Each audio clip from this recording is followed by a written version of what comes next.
traffic pattern on the river. Always understand where you are on the river and understand the various pitfalls that come with specific places out there. There's a number of locations on the river where the water can be extremely dangerous due to very shallow waters, high current that can push you into buoys and other obstacles. When making your way out there, make sure that you understand, your coxswains understand, and you understand where you need to be at all times. You want to make sure as you're moving upstream, you're on the right-hand side of the river, and as you move downstream, you're on the right-hand side of the river as well. As you approach bridges, it's important that your coxswain understand, particularly in high flow conditions, that it can be easily to be pushed into those bridges and cause a very serious situation there as well. And paddlers the same. Understand where you are, where you're trying to be on the river at all times.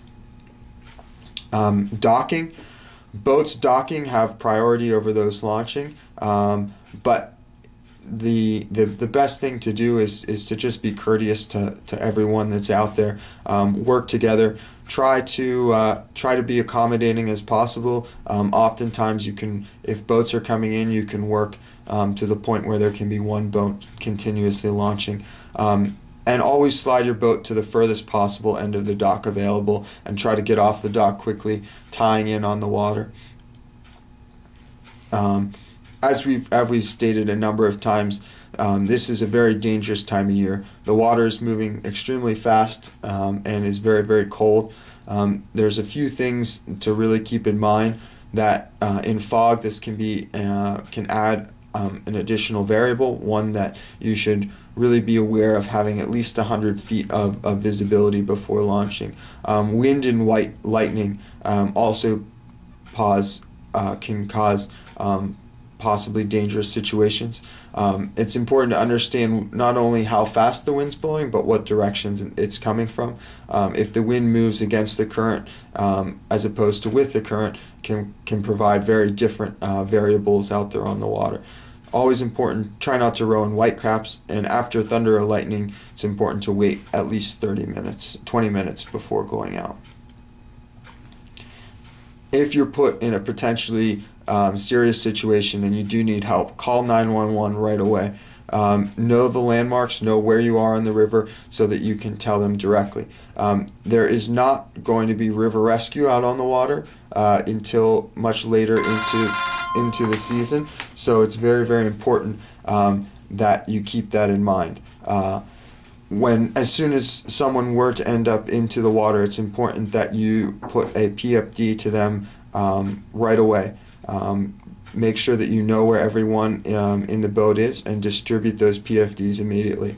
Roll the boat over, have a buddy system, knowing that that they can move their bodies across the hull to stay afloat, and understand that the new Concept 2 oars that are adjustable are not designated as flotation devices, similar to the older models with the wooden handles. All this information is reviewed much more thoroughly and should be reviewed by all members of the team in the U.S. Rowing Safety video.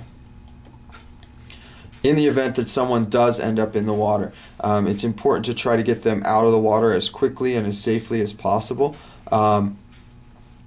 You want to keep as much of your body out of the water as possible, especially the head.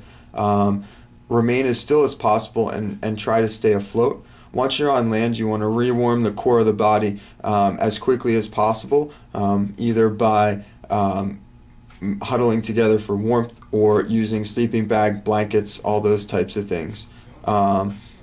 As always, you want to make sure that the first thing that you do is call for help, whether it be 911 or another coach that's out there on the water.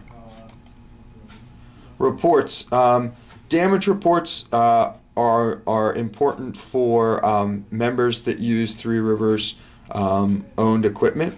These reports can be found on the outside of the repair bay and should be filled out anytime damage has been done to a hull, whether it be minor or significant, and that will be attended to as quickly as possible by the boat repair person.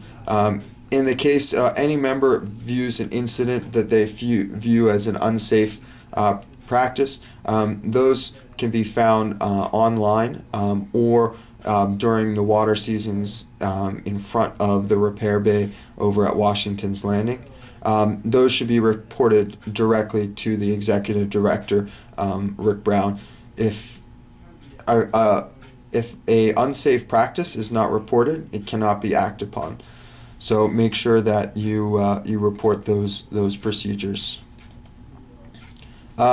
Anyone using the lifts at both facilities, please make sure that as you're cranking the handle, that the actual arms are moving up and down. You can potentially put yourself in a dangerous situation by continuing to crank the arms without having the handle move. The lift can get stuck and then drop several feet, possibly allowing a boat to drop to the ground or onto something. Thanks for participating and viewing the safety material here. As always, use your common sense when you're going out this spring, and be safe out there on the water.